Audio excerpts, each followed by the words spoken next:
sure that's the influence he'll have on Lito Adiwang, although he's anything but calm when he actually starts to mix it. Yeah, Do was able to time the explosion of Adiwang late in the first round and get into the clinch, although he wasn't able to finish it. Let's see if he's able to time that a little bit more as this bout progresses.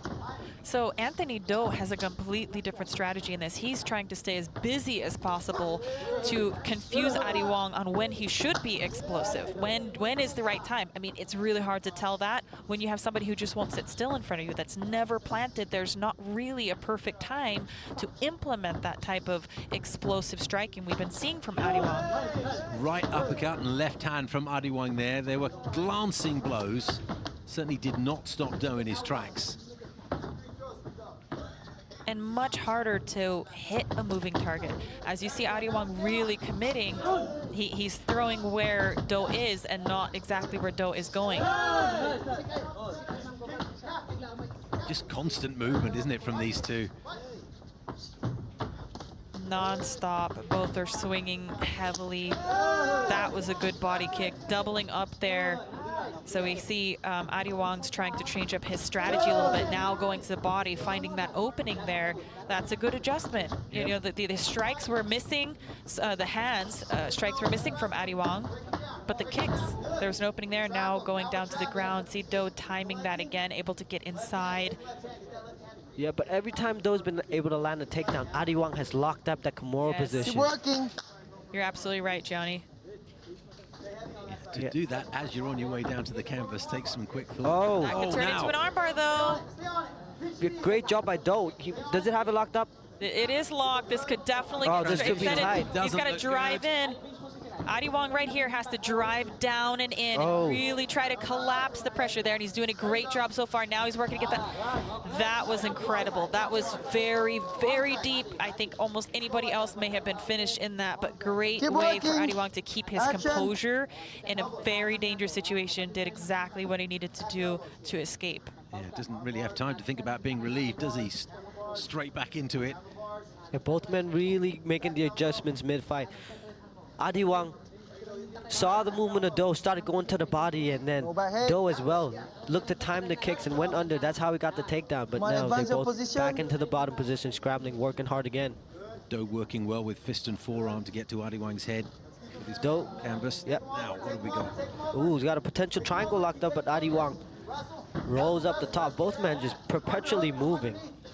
It's so hard to get that timing. Do, that's the second time that he's reached underneath that leg there and used that to kind of create an angle. Now we find Adiwang capitalizing. He's got a potential triangle here if he can get those legs locked with the arm in there. He's trying to go for that, but Do, being savvy on the ground as well, recognized that threat and was able to shut that down. Now he's in half guard. I think when either of these guys get on top, they need to focus on neutralizing the one on bottom. So now Do is on top. If he wants to get some offensive going, he's got to slow down the pace, be a little bit sticky, right? Because these scramble situations, oftentimes both these guys are ending up on the feet again, neutral, right? So I think maybe slowing down, but we have a potential guillotine. Adiwang, though, keeping his head high. Oh, and now the blows come from a way back. Great ground and pound, very well executed to stand tall on that guillotine. Then he realized as soon as that was going to break, he was going to come down with the momentum and land that big right hand. Just relentless, these two, Gianni. There's no stopping, is there? It's just constant movement. They have not stopped in the last 10 minutes. Constantly moving, constantly moving. Both men. See, Do is looking for a sit-up sweep over there. But Adiwang over here is okay. Adiwang can actually pass to the left side because Do does not have his guard closed. 45 seconds left, second round, final bout of the evening. Rich Franklin's One Warrior Series live for you from Singapore. Misha Tate, Gianni Suba, Steve Dawson. Been great action today. Rich Franklin looking to award a contract, maybe even two. A ticket to the big time. And these two know that that is what's on the line. Great job by Do, extending the leg of Adiwang and using that with the underhook to get back up. But Adiwang showing that strength, showing that explosiveness, pulls him back down to the ground. Looking to put that kind of crank pressure. Now, he could turn that into a submission if he laces that bottom arm through, but that may be harder than it looks right here in this position because, oh, what a good display of martial arts. And his opponent, Lito Adiwang, in the red shorts. Well known as Team LAKAY outfit with the blue tape around his wrists. Lito Adiwang has looked impressive on his way here to the big show. He's going up against Senzo Ikeda, the former Pancrase Flyweight World Championship. This is a step up for Lito Adiwang. Let's see how he does here. Lito with that wide stance, arms and hands wide apart, light on the balls of his feet, on his toes there. His opponent just faking him out, just pushing him towards the ball in the circle here. Exchange early kicks for the first time. 30 seconds into this contest. Right hand coming in from Ikeda. Thrust, interaction, ends up against the circle wall. Lito here got his head up. Got a potential bulldog choke. He's got a scalpel position. Might have a submission here. Right above us here at circle side, the referee's well positioned. Ooh, that looks tight. He's got his hips in. Watching very carefully, I can see Ikeda's face, the Japanese man in front of his home fans, desperately trying to get out of this one. Lito's doing all he can to make sure that all is nice and tight, the anguish on his face, the effort he's putting in.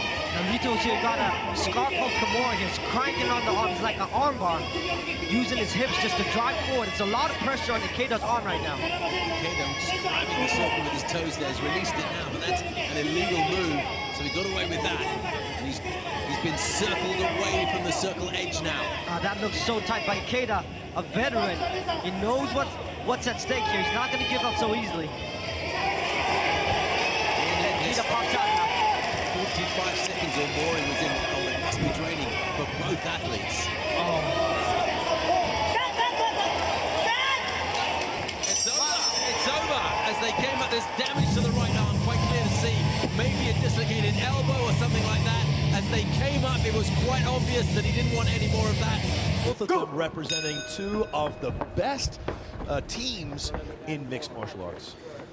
That's right, we have Lito Adiwang from Team LAKAY, so trains up in Baguio, up in the mountains, unlimited cardio, fantastic wrestling as well. And we also have Manuel Huerta, the Tick. He's training out of Phuket Top Team, and he's the assistant wrestling coach there, and he is also very good at wrestling. Let's see what happens here in this ring. I wish we had a camera on us right now, because Peter, I don't know if you just saw that, but Mitch right then was leaning forward, and he is glued to the action that's going on right now. He doesn't want to commentate, he wants to watch this. I'm just going to let you guys do the talking. I'm going to enjoy the show. Lito Adiwang is a very highly touted prospect out of Team LAKAY. He is surrounded by how many world champions does Team LAKAY have right now? I can't count them. Was it you need 2, both 3, hands. You need 10, both hands. 20? It is, he's got, sparring partners like Joshua Paxiao, Kevin Bellingon, the current champion, Jehe Eustaquio, Edward Folayang, Onario Benario, Edward Kelly. The list goes on and on. And Lito Adiwang is the next generation of Team LAKAY fighters here at One Warrior Series. But he's got Manuel Huerta, who's trained a lot out of Alliance MMA. So his buddy, our current heavyweight champion, Brandon Vera, is probably glued to his screen right now, watching Manuel Huerta, the Tick, throw down. But Lito Adiwang has some very, very good striking. That's going to be a big advantage for him against Manuel Huerta because, being a wrestling coach is one thing. You're definitely going to be training Muay Thai at Phuket Top Team, but having a fantastic base from a very young age in Sanda or in Kung Fu generally will allow you to do some crazy stuff with your kicks that you won't get in Muay Thai. I'm wondering when we're going to see a takedown attempt from Huerta. He seems comfortable on his feet, changing the stances, going from southpaw to orthodox, quick with his movement, light on his feet. He wants to. He's just a bit afraid of what leg's going to come from where. I think that's the problem right now. And he did actually catch one of Lito's legs earlier, but Lito managed to brush it off. Okay. Not bad there, Manuel Huerta getting in some kicks of his own. Some left low leg kicks, left high head kicks, trying to get that takedown. Ankle grab there, ankle pick. Both of these guys looking very, very composed, very, very focused. They're still trying to gauge out their distance, I think. You know, Lito, I'm sure, has heavy hands, but he hasn't really thrown them too much yet. Actually, the tick actually managed to land more hands earlier, like solid hands on Lito, than the other way round. I want to see more kicks from Lito. I really do. I'm excited to see Kung Fu. Nice combination, went to the body with the uppercut, hurt it with the right hand. He's panicked. He is really, really panicked. Lito's just going to carry on down this path. Look at him just beaming. Look at him just glowing almost as he's marching forward, throwing some serious heat with those hands. Oh my goodness, there you go. These are the baggy Team LAKAY hands that, you know, we're talking about. It's like Filipino boxing style. They love it. Mixing in with the Kung Fu. Striking is really their thing, but it's going to be hard to take them down because their wrestling at Team LAKAY is pretty amazing too. Oh, I would not want to be in there with Lito right now, but if Manuel Huerta can get his flow, the takedowns are going to come out strong. When he gets on the ground, who knows what will happen. We haven't seen it yet. I do know that you're a Kung Fu practitioner, Peter Davis, but they developed their own style of wushu. That LAKAY style. Oh, beautiful front kick. Landed Wow.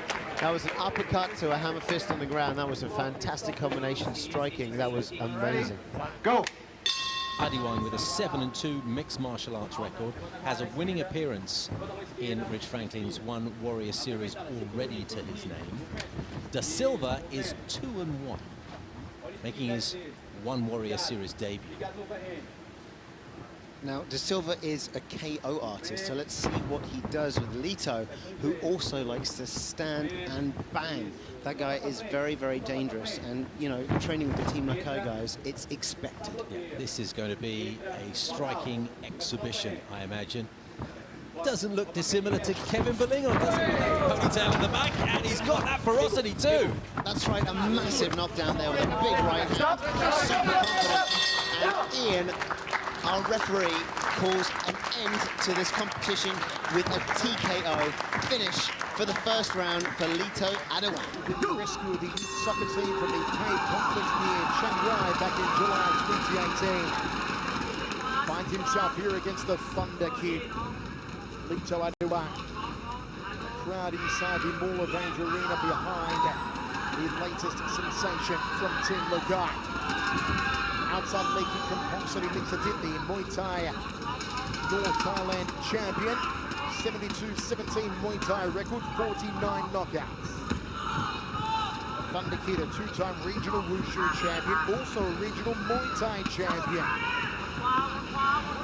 BJJ Malaysia gold medalist in Johor. All blue belt BJJ Malaysia silver medalist. On a 6-match finish. A high kick there from the Thunder Kid. And here comes the Thunder. Here comes the lightning. There goes Pongsari Mixaditli. This place has gone bananas. The Thunder Kid. The Thunder Kid. Full hammer coming down on Pongsari Mixaditli. Lito Adiwang has some fire. Land was survived. He was able to weather the storm, keep a nice tight guard as Lito Adiwang unloaded on Pongsari Mixaditli. What a start from Lito Adiwang. The Thunder Kid brought the thunder, brought the lightning, brought the hail. And down they go to one knee, now back into a standing position. Adiwang with a takedown, nicely done, goes to side control. Beautiful redirect, puts Pongsari Mixaditli on his back, but he's got that underhook on that side. Now, Lito Adiwang's going for that scarf hold key lock. You can see him trying to shove that arm into his legs. Looks like it might be a key war right there. You can see it. Is he going to make it 7 wins in a row? The Thunder Kid. And no, says Pongsari Mixaditli. Takes the back standing of the Filipino. Wow, what grit coming out Pongsari Mixaditli as he was able to survive 2 extremely bad positions. And now he's got the back of Lito Adiwang. Lito Adiwang's going to try to separate those hands and spinning go chest to chest. The aggresso meter off the charts for Lito Adiwang at the start of this contest. Not even halfway through the first round. Yeah, looks like he's trying to attempt to Kimura lock there on the hands as he tried to roll through. Good job by Piak to hold that body lock nice and tight and maintain positioning. You can see that Lito Adiwang, I don't know if you can see, but he's got a Kimura grip on that arm right there, and he's going to try to use it to sweep and reposition. Adiwang has not lost a match since 2014. A 90% finishing rate, you can see why, including a massive amount of first-round finishes. He's had 5 in his last 6 matches. Have been first-round finishes. He's still got another one here. He's still going